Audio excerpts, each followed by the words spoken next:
Welcome to Pivot with Greta Scholes, a conversation with business executives on changes in their business and what they've done when those things happen.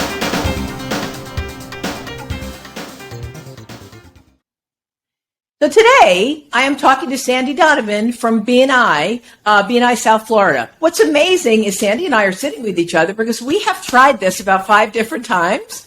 And technical difficulties, probably on my end. If anybody knows me, they know I can't handle that. So we're going to do it this way. But anyway, I want to introduce Sandy a little bit. Sandy is, and I'm going to read, so too bad, I'm not looking at it. So Business Network International is the world's largest business referral organization with over 300,000 members and 11,000 chapters around the world.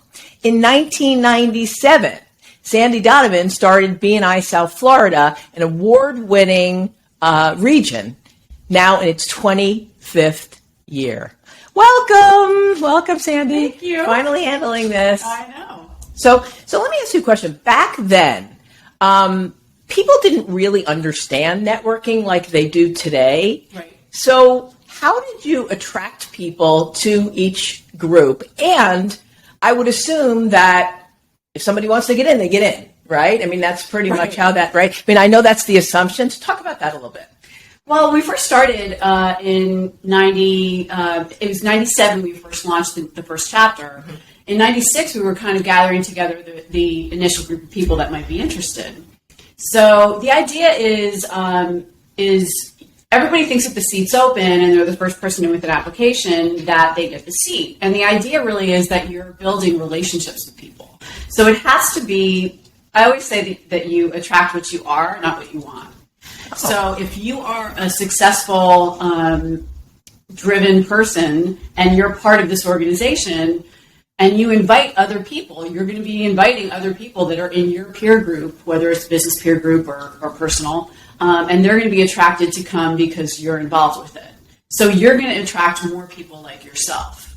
So to have it open to just anybody that wants to be in that seat, obviously, anybody can interview for it, but you want to be selective on who you get in there because those people are basically going to be carrying your message for you and your credibility. So it's really important that you get the right people in right from the beginning. That's true. So how do you decide that? I mean, when you're interviewing people, I know, the process isn't necessarily you interviewing everybody anymore, right. But how does that process work? And how do you figure out this person's probably going to be, a good member, a good contributor, or they're not? It's not unlike meeting people that you become friends with or that you pull into your circle because there's a connection there. So when it was me interviewing years ago, you get it right more often than you don't, but you're not going to get it right every time.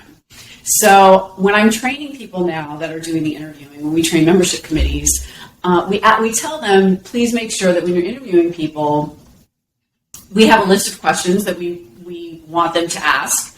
And I always tell them, listen for the answer, but also listen for the level of interest, the level of energy that they're putting out. Because every person that you're impressed with, that, when you go out and you're meeting with people, wherever it is, it could be a chamber function, it could be, business development board, it could be any function where you're out meeting people, certain people impress you right away.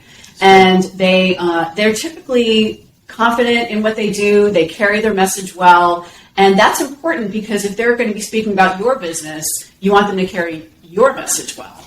Right. And that's the difficulty, I think, because, obviously years ago I was involved in BNI as well. Now I travel more, so I don't have the ability, but I remember being in it and you want people to understand your message, and there are certain people that absolutely get it and other people that really don't. I remember very early on, there was a man in our group, I don't even remember what he did, and I remember him saying, I don't know how we got on the subject, but I remember him saying, well, obviously we're here on Thursday morning, but as soon as we leave here, we forget all about it till the next Thursday.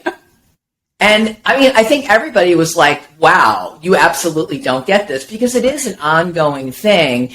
How do people bring that up to others? What is the best way for them to share other members' message without going, hey, I have this book of business cards, you want to use somebody? I know that's a way, but what are some of the ways they can do that? Well, I usually tell people when they're doing their commercials on a weekly basis or their weekly presentations, the idea is that you want to think of the other people in your chapter as your sales force, right? So you're trying to train them. Right. And you're trying to train them what to look for and what to listen for when they're out there doing their own business during the week. Right. So you're basically planting seeds. And when you plant seeds, you don't get the return immediately, but you plant a seed and then down the road, you get the results of it. So one story that I told them was we had one of my directors actually, and I asked, what would be your dream referral? And he said, I'd love an introduction to an HR company, an HR director. And he said, I'm trying to get an introduction to this particular company. And it was funny because this particular company was a property management company, and it was down in the Wellington area, which was near where I lived. And I didn't know anybody that worked there, but it stuck in my head. So he planted a seed, right? So about 6 months later, I'm at my son's football practice, and we're sitting on the sidelines, and we're just talking, and this woman comes up, and she'd been running. She was running around just exercising, and she looked amazing. And she's one of those people that you want to not like her, but she was so nice.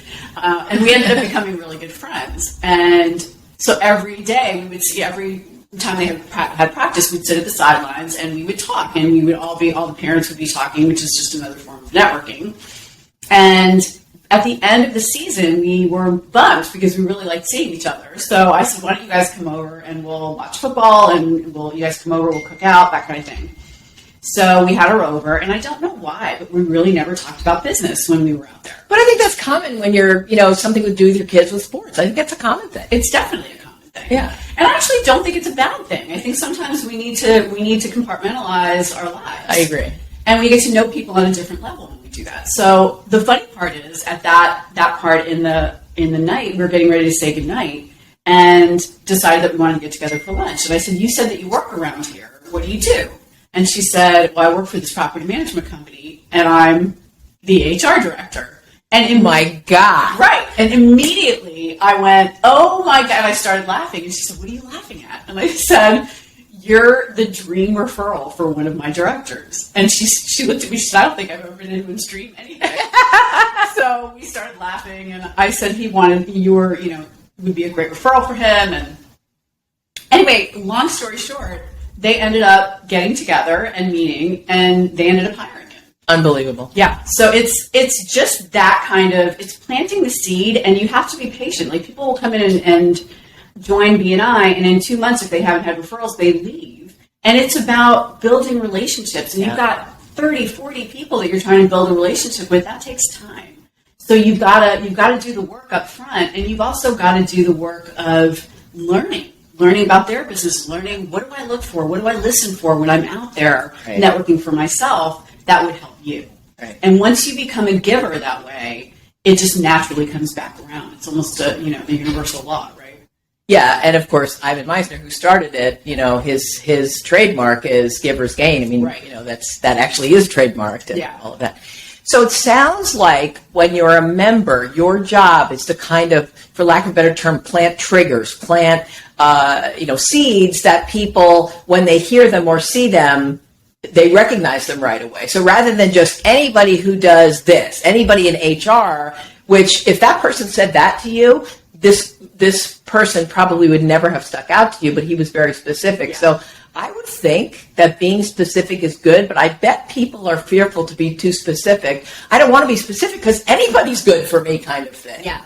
Right? So that, I guess that's one of the things that you teach, because people always think, but I want to throw a large net. And sometimes if the net is too large, I imagine that you don't stick out to somebody as a referral opportunity. Definitely. And I think a large message that I'm always trying to give people is that you're going to be together, and that's why we meet on a weekly basis. It's supposed to be drips in a bucket, right? If you come at somebody and you give them all this information at one time, and then I've got 30 other people that I've got to listen to that day, that's a lot of information to process. Yeah.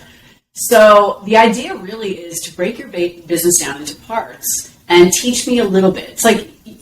It's like trying to eat a loaf of bread. You can't eat the entire loaf of bread. You have to break off little pieces. Well, it really kind of depends on who you're talking to. I mean, there's certain days I can eat the whole loaf of bread. I totally could too. Or you can do that marshmallow thing where you stick all the marshmallows in. That's right. Yeah, that's true. It's very true. Yeah. We don't recommend that in BNI, but it is a fun game. Yeah. So, I think the idea is to teach in little bits and pieces so that people can learn about it, think about it, and always try to tell stories, because stories are what people remember. They do. I agree with you. I think when people do tell stories, not only do they remember it, I think they can communicate that better to others and go, well, let me tell you about what this guy or this woman did. They can remember it, and the other person goes, oh, that really makes them different than just somebody who's, in HR. Yeah. I like that. So one of the things about BNI that I find really interesting, it's been around, I'm not exactly sure. I mean, I know you've done your area, you've grown it, immensely, but over 26 years. How long has it actually been around, though? Like, worldwide, when did he start BNI? 1985 is when it started. Okay, so it's obviously been around a long time. It's extremely popular. And I know there's a lot of people out there that feel like, I don't need to do it. I'll just start it on my own. I'll just, there's a lot of people that are copycats of that. It's funny. I even hear people go, yeah, I'm in like a BNI meeting. I go, which one? I go, they go, well, it's not BNI. It's like, BNI like. So it's almost being used, in that way. Mm-hmm. How do you, deal with that? How do you respond to people that feel like I can do this on my own? Well, it's funny. You hear it a lot. And, I tell people that if they don't want, if they say, oh, it's too strict, or I don't want to have to be there every week, I want to do it every other week or once a month. So I think if you've got to figure out what fits for you, and BNI is not for everybody, so I totally get it. And if you decide that you wanted to put something together, and Ivan calls it BNI Light, which is you're sort of watering down what we have put in place. Which, if that works for you, there's no criticism. But the idea really is when you're trying to be successful at this, you've really got to put certain guidelines in place and structure in place so that it becomes second nature to people, that all they have to focus on to be successful is learning about the other people, showing up, and really training themselves to digest that information. How do I bring in referrals? Let the rest of it take care of itself, and that's what we do. So when you go in and you try to start your own, you don't realize that down the road you're going to be dealing with member conflicts, and this person's been out and we don't have a rule for that, or this person's not showing up, or they're sending too many subs, or they're not, all that kind of stuff that goes on behind the scenes. We like to think of ourselves like Disney, where we have a whole underground that we're running stuff behind the scenes, and really it just looks like it runs really smoothly. So we take the work out of that part and make it easy for the members to be able to bring the business. And that may be why people think they can just copycat it, because they don't see that. I think so. Yeah, I think that's right. I think people feel like, well, I see what everybody's doing in here. I'll just duplicate it. And you're right. I think obviously there are a lot of things that wouldn't grow the way it was. There's like anything else, any large business, a franchise business, any large business, there are processes in place that they shouldn't be very obvious. They should just be natural. I didn't think of it like that, but that makes a lot of sense. Yeah, and we've always joked that you don't have to reinvent the wheel. So, he's done a lot of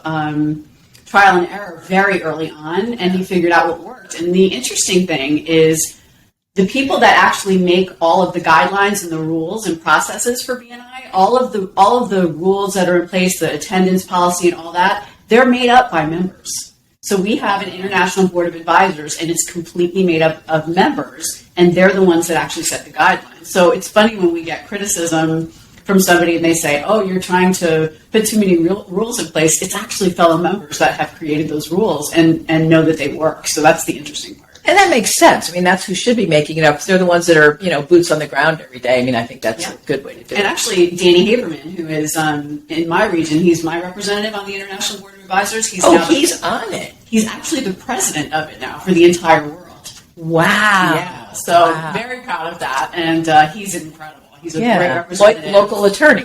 Right? Local attorney, personal injury attorney in Boca, the Business Exchange chapter, which is, I have so many great chapters. That's one of my really great ones. And he does a phenomenal job. Wow. So when we talk about, change and pivoting and all that, the pandemic was crazy. And BNI is really made up of getting together on a regular basis, whether it's breakfast or lunch, every week. And you see these people and you interact. And, a lot of people that are in BNI are they're not necessarily salespeople if they have a business. They're people that are used to being with other people. Yeah. How did the pandemic, I know you went to Zoom on a lot of things, how did that change things? How long did you have to do that? Did people like it? Were they complaining? That had to be a huge change for a business like yours. It was enormous, yeah. And we actually were not sure how it was going to be received. We just knew that we needed to jump in and make a change really quickly, which I'm so grateful to corporate for. They were thinking way, way ahead on it. So it took us literally 2 weeks to get everybody up and running. Wow. So March 13th is kind of when everything went shut down. Yeah. And by, I think it was the first week in April, we launched Zoom. And it was, you've got a learning curve, and people don't like change, so they resist it. But I think really quickly they started to see, especially about 6 months in when we could give them the statistics, it was interesting to see that we didn't really lose many members at all. Wow. Most of the members that we lost were members that either had to temporarily shut down their business or they lost their job. But what we did was we also supported them and said, we're just going to freeze your membership. And should you come back, we're gonna just reactivate it. So that's smart. So what we ended up doing was really helping out the people that were going through those issues, and then helping them adjust to it. So it took, I think we were in that phase for a good year and a half, almost 2. And we now have everybody meeting back in person, except for I think 3 chapters that their members decided, the majority of the membership really enjoyed the Zoom format. It worked for them, so they stayed in the Zoom format. Isn't that funny? And so it seemed to work for those couple of groups. So, and then the groups that are back in person, they're doing great. The ones that are meeting on Zoom, they now meet usually about once a month, and they'll do socials, they do one-to-ones in person. So they still get that in-person contact. Right. Gotcha. So they meet weekly on the Zoom call, and then or Zoom whatever webinar, and then they meet in person just to kind of stay in contact, which is nice. It's amazing how things change. Like you would never think, probably 10 years ago, if you said, we'd like to do this online, everybody would be like, what? No way, we're not doing that. And probably you got that resistance too, but now it's worked out to a point where some people actually liked it even better. Hard to believe. Yeah, well, that was a pivot of monumental sizes, so. No question. For everybody. No question. Yeah. So, kind of some final advice. I mean, you have worked with and overseen for 26 years very successful business people, whether they're salespeople, whether they're entrepreneurs, whether they're professionals. What are some advice that you would give them to help them build their business, individually? What should they be doing? What are those real takeaways that they can go, oh, that makes sense to me? I like to see people have almost, in the financial arena, they call it having we have a portfolio, right? And a diversified portfolio is typically seen as your best bet. Right. So stocks, bonds, mutual funds, you don't have all your eggs in one basket. Right. And I kind of think the same thing is true for marketing and networking your business. I think BNI should be a prominent piece of what you do, because it's that one-on-one contact. You've got those salespeople that are invested in your success. You're invested in their success. And this yields very long-term relationships and loyalty that even if you were to have left BNI because maybe you got a promotion, and our relationship doesn't change. So you still refer me business 5, 10, 15 years later. Crazy. Which is amazing. But in addition to BNI, you want to be a well-networked person in general to feed your BNI network, as well as yourself, and also to continue to educate yourself and broaden your relationships. So Ivan Meisner has talked about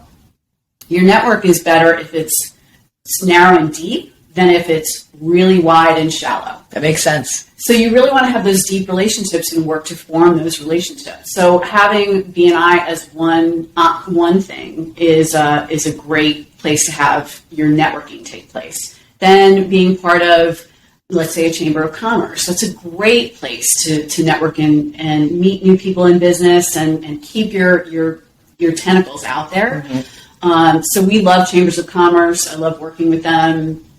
I see that as a reciprocal relationship. Yeah. And then, a trade organization or something that's more specific to you and your needs and your business, that all of those things will continue to feed your business. That also makes you more well-networked and more valuable to your BNI chapter. Smart. Like smart. Sandy, thank you so much. I cannot believe how long it has taken us to do this, but we did it. We're here. We did it. I know. So, thank you so much. I appreciate it. My pleasure. Yeah. Thanks.